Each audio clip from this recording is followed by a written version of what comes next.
It all started with that classic November misery, the kind that settles over towns like ours, where the only prospect is the lights of trucks passing on the highway, like a damp, heavy blanket. We were at my place, killing a Friday night. Me, Ethan, my best friend Liam, and our friends Chloe and Maya.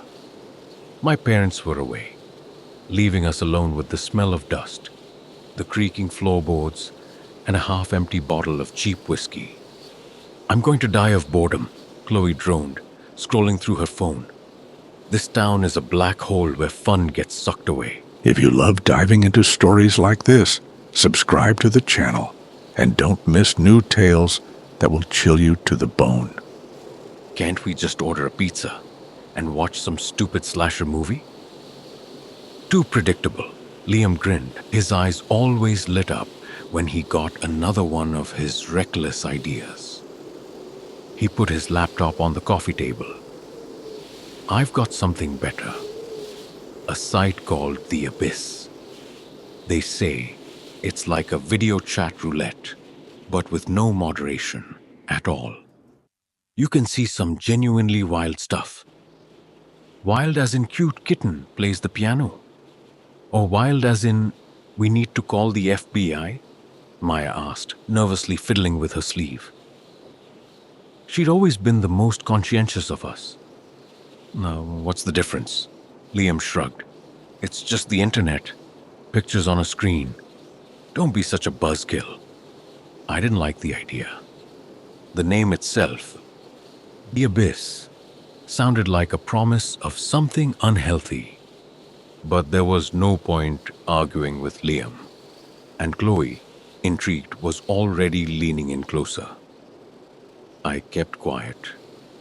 Sometimes it's just easier to go with the flow. We huddled around the screen. The site's interface was unnervingly minimalist. A black background, a white button that read next. No rules, no ads. The first few clicks were strange but harmless. A guy having an intense conversation with his pet lizard.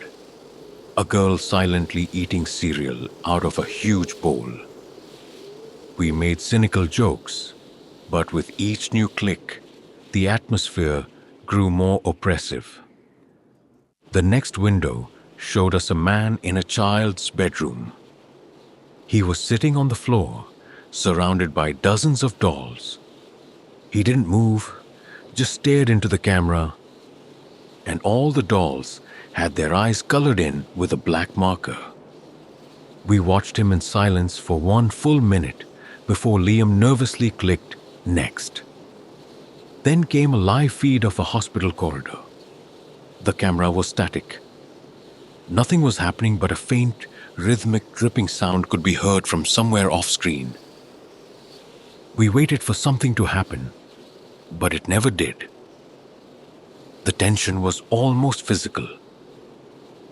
"Okay, this is just weird," Maya said. "I've got goosebumps. Let's turn it off."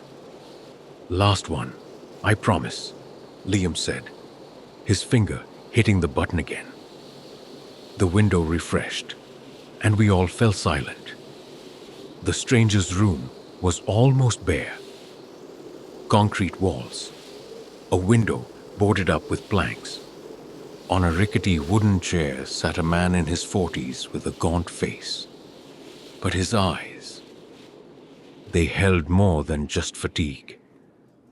They held an otherworldly calm, as if he had reached the end of a very long and torturous journey. "Hey, buddy," Liam chuckled nervously. "Don't be a downer." The man slowly raised his head and looked directly at us.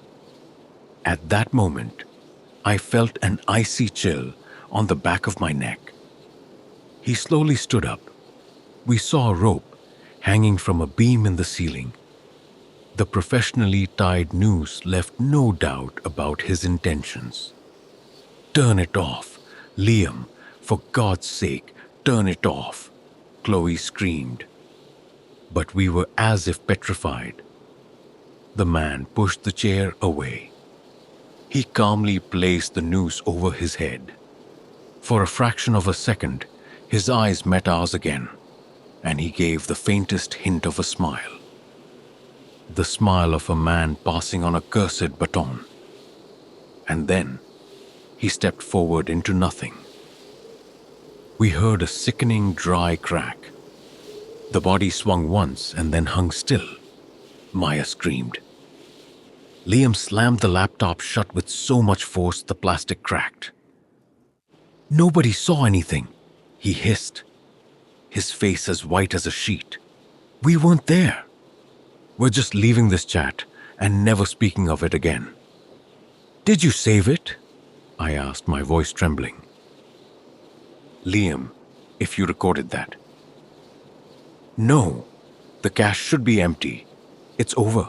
The subject is closed." But subjects like that don't stay closed. They leave scars. Our friends left quickly, silently, not looking at each other, as if each of us had become the carrier of a terrible, contagious secret. The following days were a nightmare. I slept poorly, jumping at every creak.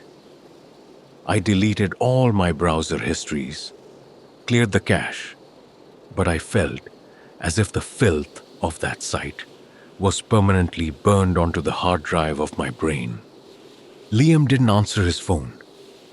On the third day, I got a text from him. A single word. "Watching." I drove to his place, but it was too late. They found him in that old abandoned factory on the edge of town. Our teenage hideout. I found him. He was hanging from a rusty beam in the largest warehouse. The police called it the suicide of a depressed teenager. But I saw the rope.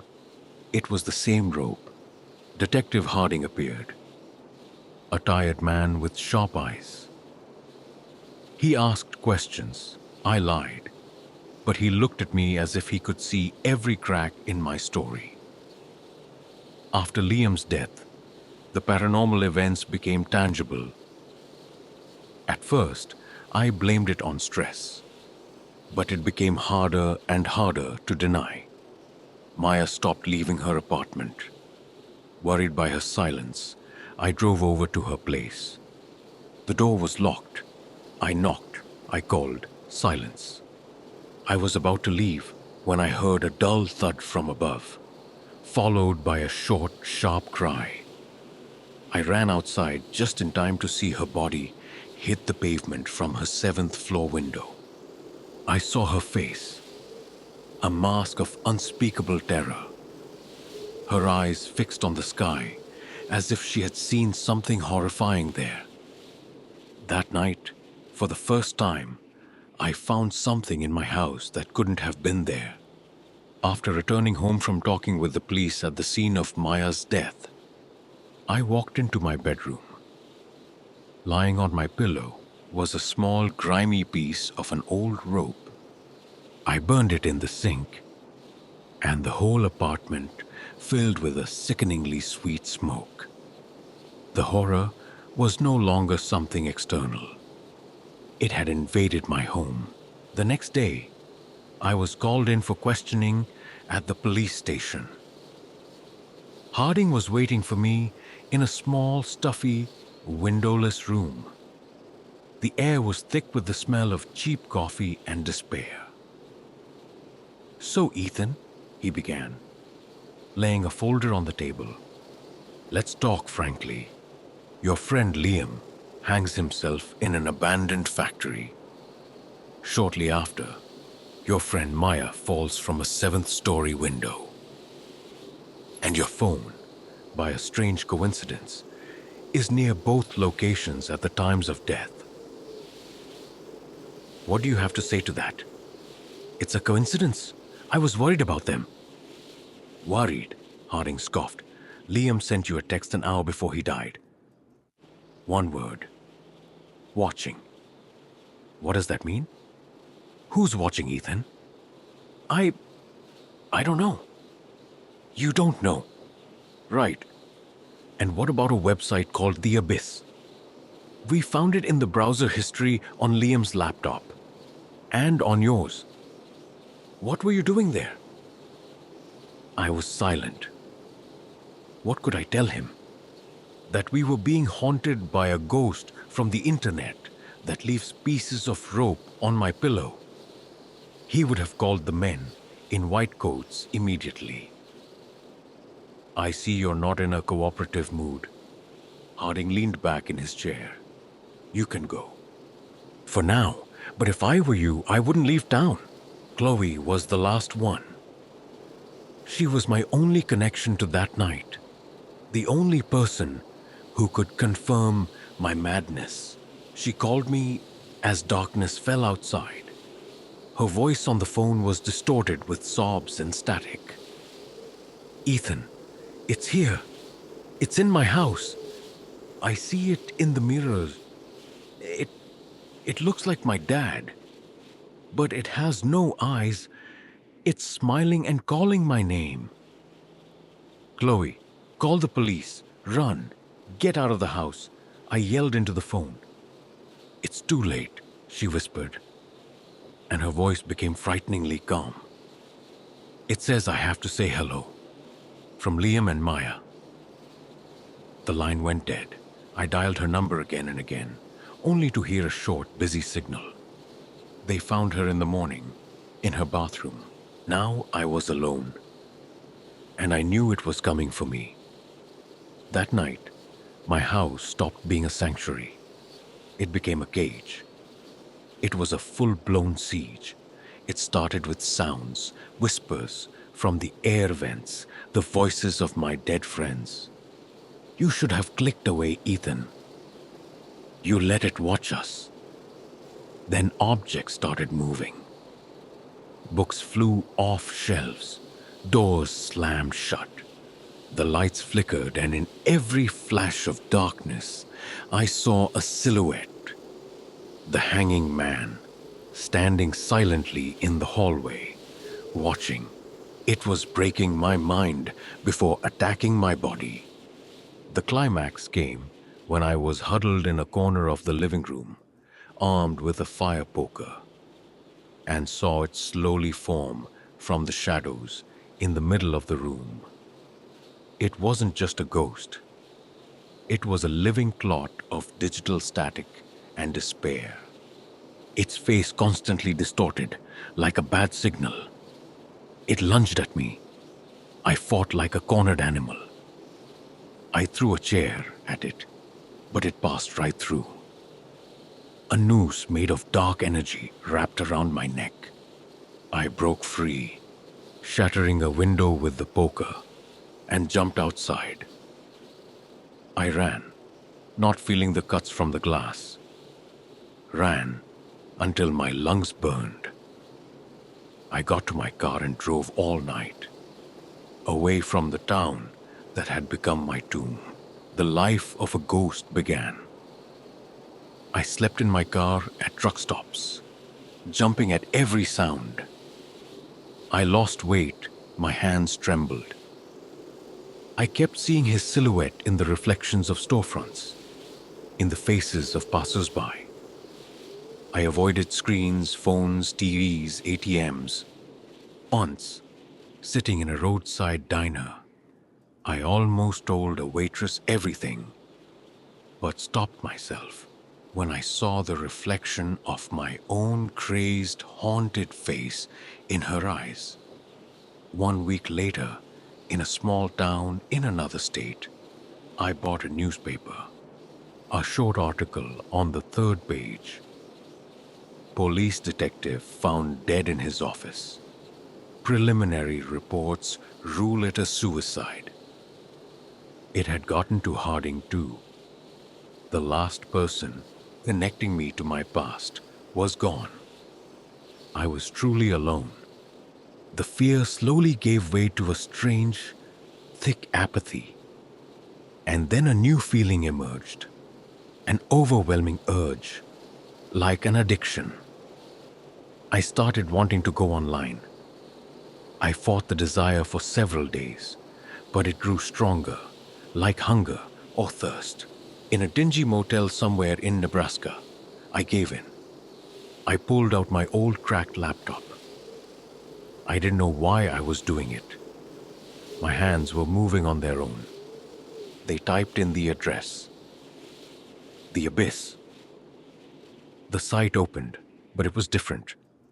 The stranger's video window was black. But my video was live. The webcam light glowed a dim green. I was staring at my own reflection, tormented, dirty, with wild eyes. And then I saw the text beneath my window. Broadcast active. Awaiting viewers. It hit me then. This wasn't a virus or a ghost. It was a mechanism. The curse wasn't dying. The curse was surviving. To become the new broadcaster. That man smiled. He was happy to be free. Beneath the words, viewers 0, the number flickered. 1, then 2, 5, 17. My body was no longer my own. An invisible force pulled me to my feet. I walked to the closet, opened it, and took out an old power cord from a floor lamp. I watched my own hands expertly fashioning a noose. I tried to scream, but only a silent, static-filled gasp came from my throat. I looked at my reflection in the dark screen of the laptop. A faint, peaceful smile was spreading across my face. The Abyss had found its new broadcaster. The show must go on.